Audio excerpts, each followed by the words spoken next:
Qaçanğıça xətlər besib jürəbsən, bu dünyadan xiyal sürüb ötəmsən. Axır vətən yığanidur biləmsən.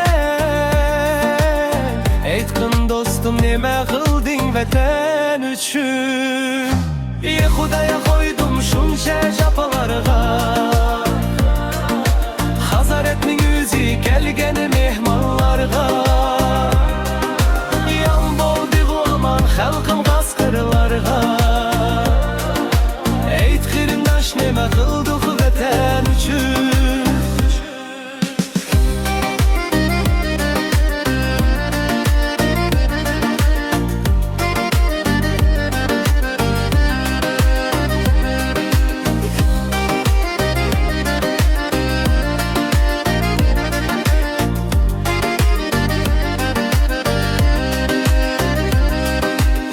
Mustaqillik, hurgilashlik hayot uchun yaratgandur bizni Allah vatan uchun. Nima qildik ayt burader vatan uchun? Lazım bo'lsa yang'in o't bo'p vatan uchun. Xudaya qo'ydim shuncha japalarga, Hazaretning o'zi kelgan mehmonlarga. Yan bo'ldi aman xalqim qasqirlarga.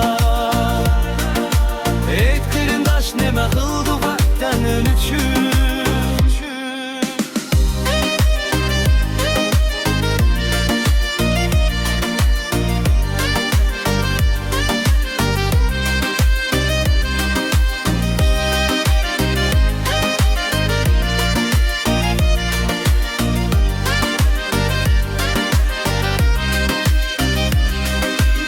Xudaya qo'ydim shuncha japalarga,